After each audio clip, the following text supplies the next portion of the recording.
Здравствуйте. Меня зовут Людмила Ивановна Назаренко, доктор медицинских наук, профессор.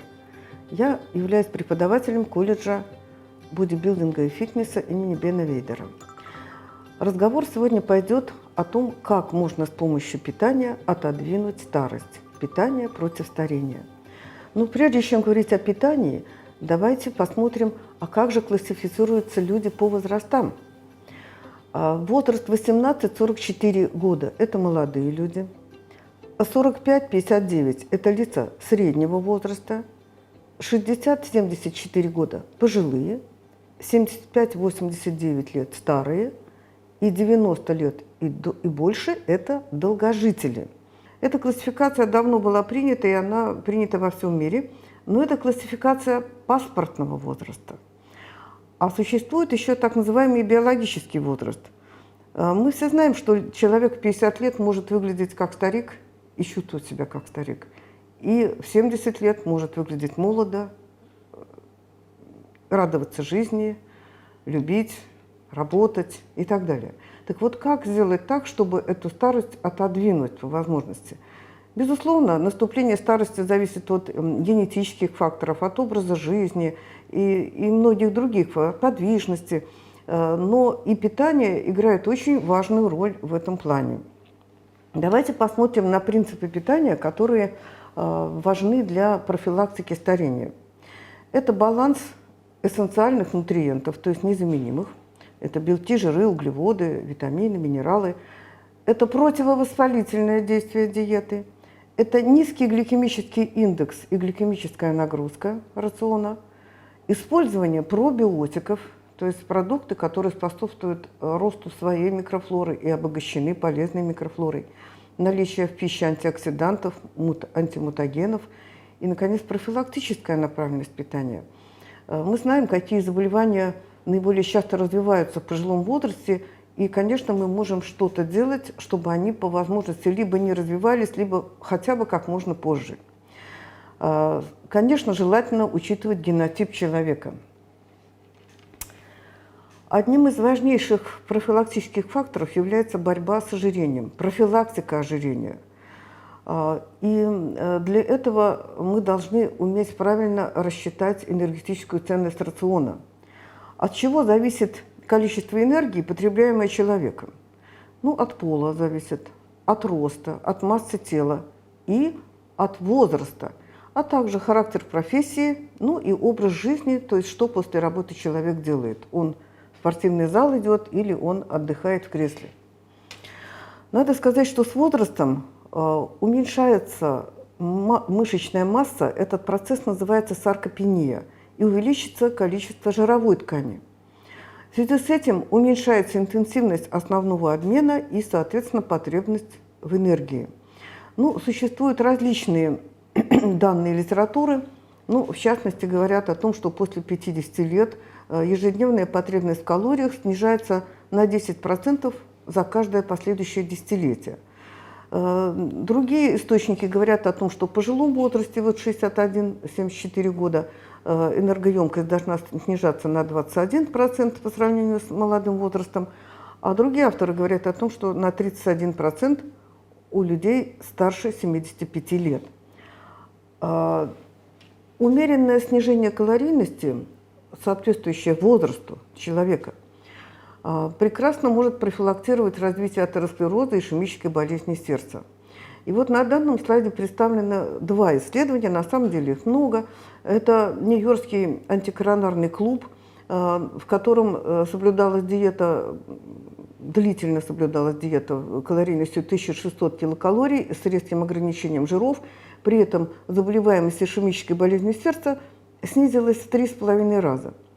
Киевский институт геронтологии в свое время провел исследование на пожилых лицах и показал, что люди, которые употребляют калорийность 1600-2100 килокалорий, живут дольше, реже болеют атеросклерозом, ишемической болезнью, чем любители плотно поесть, то есть соблюдающие калорийность 2650-3100 килокалорий.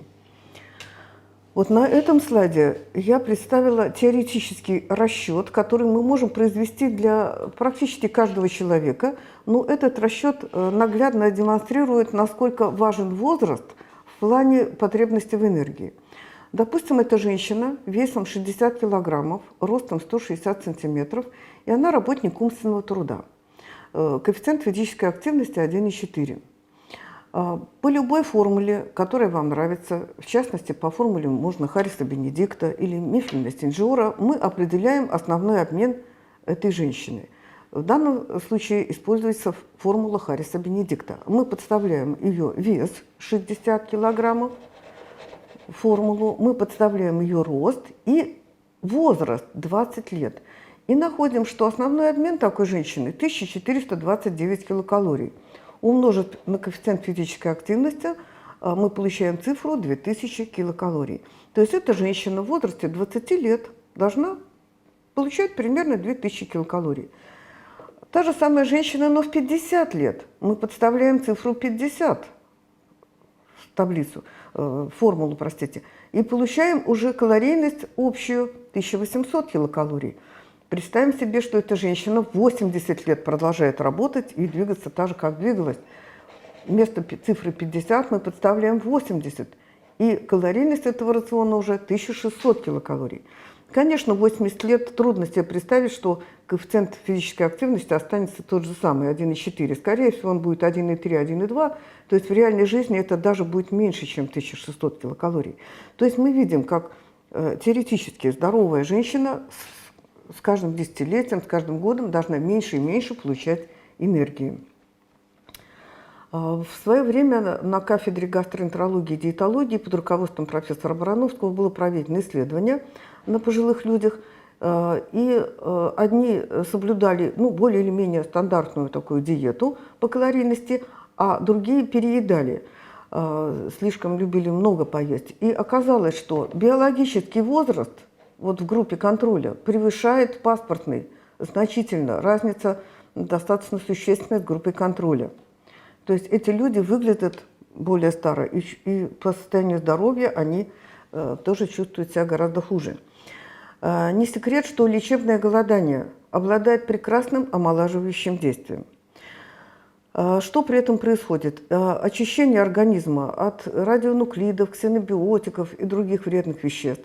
Организм отдает патологически измененные ткани, рубцы, спайки, доброкачественные опухоли могут полностью даже иногда исчезать, иногда уменьшаться в размерах. И во время голодания идет активный распад белка, это так называемый катаболизм, а после прекращения голодания идет процесс анаболизма, то есть идет активный синтез нового, молодого, здорового белка. Эффект омолаживающий прекрасный. Но лечебное голодание проводить нужно обязательно под наблюдением специалиста, который в этом разбирается. Это либо стационар, либо специализированные санатории, где врачи знают, как вести этих пациентов. Не секрет, что в пожилом возрасте часто увеличивается вес тела, особенно это касается женщин. Так вот, полезно это или нет? Очень многие работы показывают о том, что умеренное увеличение веса тела, но не более чем 10% от идеальной массы тела, полезно в пожилом возрасте. То есть это где-то примерно 2, максимум 6 килограммов жировой ткани. Если это жир лишний появляется, то это хорошо, потому что эта жировая ткань, она депонирует витамин D, нужный для профилактики остеопороза, и вырабатывает женский половой гормон эстрон, которого так не хватает женщинам в посткалимактерическом возрасте. Поэтому немножко прибавить жировой ткани в таком пенсионном возрасте – это неплохо. Но, к сожалению, наши женщины прибавляют значительно больше, как правило. На кафедре гастроэнтерологии и диетологии было проведено исследование на пожилых людях, когда пожилые люди в течение полугода не доедали, примерно на 25% ниже их потребностей. И через полгода оказалось, что они потеряли мышечную массу, ухудшились показатели иммунитета. И биологический возраст опережал паспортный, вот как показано на этом слайде, у лиц, которые не доедают. Поэтому переедание вредно. Недоедание тоже вредно. Вот надо четко питаться по той потребности, которая в данном возрасте нужна. На этом слайде показаны по горизонтали 9 механизмов нашего иммунитета, то есть те механизмы, с помощью которых мы защищаемся от микробов, вирусов, грибов, раковых клеток. А по вертикали это дефициты нутриентов. И мы видим, что лидирует это дефицит белков и цинка. Я выделила специально в слайде это красным цветом. Действительно, при дефиците белка 8 звеньев будет плохо работать, при дефиците цинка 9. Ну и, конечно, дефицит других нутриентов, таких как витамины А, Е, С, группа В, дефицит железа, селена также сказывается на нашем иммунитете. Снижает иммунитет, естественно, плохое качество воды и вдыхаемого воздуха и злоупотребление алкоголем. Алкоголики еще, как правило, пребывают во многих дефицитах, что приводит к более тяжелому течению многих заболеваний у них. Необходимые условия для того, чтобы сохранять нашу молодость и здоровье, это достаточное, но ни в коем случае не избыточное количество белков. Где-то примерно около 1 грамма на килограмм идеальной массы тела. Животные белки должны составлять менее 50%, но не более, по крайней мере. Важно уменьшить поступление аминокислоты метионин. Метионин содержится в большом количестве в красном мясе и мясопродуктах. Я напомню, что такое аутофагия. Аутофагия – это переработка клеткой своих компонентов, которые были повреждены чем-то. Радиацией, радионуклидами, ультрафиолетовым облучением, химическими какими-то веществами, в том числе курением и так далее. Если аутофагия проходит недостаточно, клетка как бы засоряется и погибает. Поэтому нужно, чтобы вовремя она очищалась от этих компонентов. И вот было показано, что метионин, собственно, это известно, метионин – это незаменимая серосодержащая аминокислота, она стимулирует синтез белков в организме, но при этом тормозит аутофагию. И вот недостаток метионина замедляет белковый обмен, но при этом стимулирует аутофагию. И организм быстрее освобождается от этих поврежденных клеток. Было показано, что низкометиониновая диета у млекопитающих продлевает продолжительность жизни и профилактирует развитие ряда заболеваний. На данном слайде мы видим, что метионином в основном богаты животные продукты, в то время как растительные продукты его содержат мало. Итак, стимуляция аутофагии. Чем? Прежде всего, это ограничение метионина, а второе – это употребление продуктов, богатых полиаминами. Из животных продуктов это сыр и морепродукты, и многие продукты растительного происхождения богаты полиаминами. Это соя, это бобовые, кукуруза, капуста и так далее. Надо сказать, что возраст, к сожалению, несет с собой многие заболевания. И существуют некие общие механизмы старения и патогенетические механизмы развития многих заболеваний. Вот в частности, инсулинорезистентность, системное воспаление, фиброзокальцификация и инволюция и дегенерация тканей. Конечно, на два последних составляющих мы вряд ли можно реально подействовать диетой, а вот на инсулинорезистентность и системное воспаление мы прекрасно можем подействовать. Каким же образом уменьшается инсулинорезистентность? А таким образом профилактируется еще и развитие диабета второго типа. Это прежде всего ограничение свободных сахаров. Сахар, мед, варенье, конфеты и прочие сладости. Калорийность за счет добавленных простых углеводов должна быть менее, чем 10% от калорийности рациона.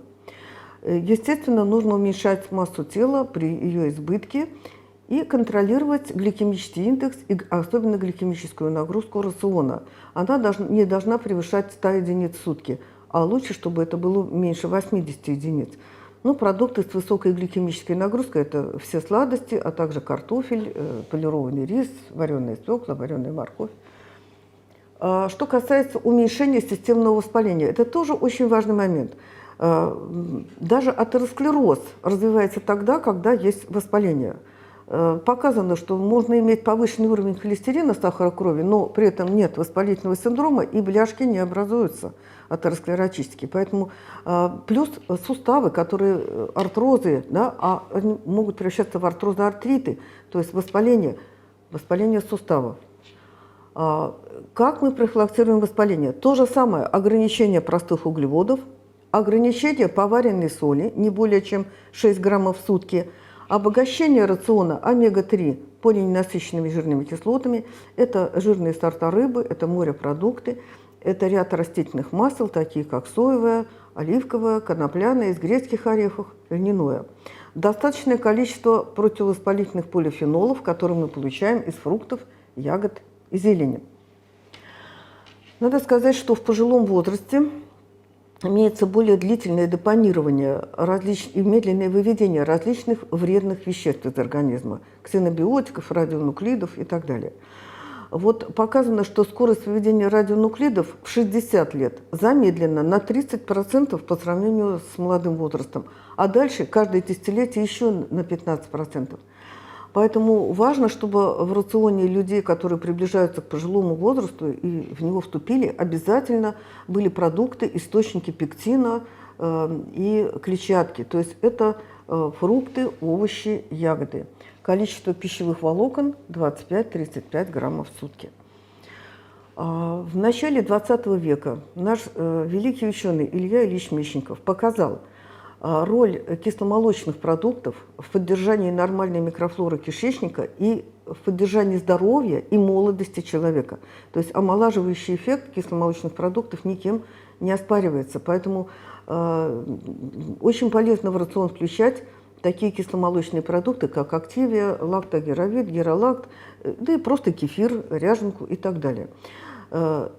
Кроме того, достаточное количество пищевых волокон также улучшает микрофлору кишечника, потому что пищевые волокна являются источниками короткоцепочечных жирных кислот, которые способствуют нормальному росту и размножению нашей собственной полезной микрофлоры кишечника. Если человек не употребляет кисломолочных продуктов, не употребляет достаточного количества фруктов, овощей, у него может развиваться дисбиоз кишечника, который приводит к повышению проницаемости тонкой кишки, и таким образом всасываются различные ядовитые вещества и аллергены. И человек, который никогда не страдал раньше аллергией, вдруг становится аллергиком. Известно, что в пожилом возрасте развивается такое заболевание, как остеопороз, то есть истончение костей, и люди часто падают, пожилые люди, и ломают шейку бедра и другие кости. Вот для того, чтобы этого не происходило, кальций нужно копить, в общем-то, с детства, но обращать внимание, чтобы во взрослом возрасте это примерно 1 грамм в сутки, в пожилом возрасте 1,2 грамма. Надо сказать, что вот такое количество кальция без сыра и творога очень трудно получить из других продуктов. Если это невозможно, если человек не ест молочные продукты, нужно подстраховываться биодобавками и препаратами. Важно употреблять продукты, богатые витамином D, для того, чтобы этот кальций хорошо усваивался, а также пребывать на солнце, потому что под влиянием ультрафиолетовых лучей у нас образуется витамин D в коже. Оптимальное соотношение кальция и фосфора в рационе, рекомендуемое нашими российскими нормами, это 1 к 0,8. Современный человек, как правило, переедает фосфор, где-то 1 к 2 примерно. И очень хорошо употреблять продукты, богатые фитоэстрогенами. Например, это соя, потому что эстрогены нас тоже, женское население, предохраняют от остеопороза. Атеросклероз – заболевание, которое действительно часто встречается в пожилом возрасте. Как мы его профилактируем с помощью диеты? Ограничить общий холестерин, поступление холестерина не более чем 300 мг в сутки. Ограничить жирные сорта мяса, мясопродукты, жирные молочные продукты. Обогатить рацион продуктами, источниками омега-3 полиненасыщенных жирных кислот. Очень важно употреблять оливковое масло. Это элемент средиземноморской диеты. Оливковое масло содержит мононенасыщенную жирную кислоту алииновую, а также полифенолы и гидрокситирозол, которые имеют огромное значение в профилактике атеросклероза. Использовать продукты, богатые эссенциальными фосфолипидами, в частности лецитином. Это очень важно и для нашего здоровья, и для красоты кожи. Это растительное масло с осадком, это орехи, семена. Не только ограничение общего холестерина важно в диете, но особенно большую роль играет оксихолестерин, то есть окисленный холестерин или оксистерол его называют. Вот любое блюдо с применением яиц содержит всегда оксистерол. И при длительном хранении этого блюда количество этого оксистерола стремительно возрастает. Нагревание белка приводит к повышению уровня оксистерола. Свежее мясо, парное мясо или рыба практически не содержит оксистерола, а замороженное мясо и рыба и так далее содержат достаточное количество. Оксистерол образуется при производстве сухого молока, поэтому добавление сухого молока в натуральные молочные продукты – это также повышение содержания в нем оксистерола. Образуется при жарении на сливочном масле. И несколько слов об антиоксидантах пищи. Активные формы кислорода. Они у нас образуются ежесекундно, и они позволяют нам бороться с микробами, вирусами, грибами, раковыми клетками. То есть это полезные вещества.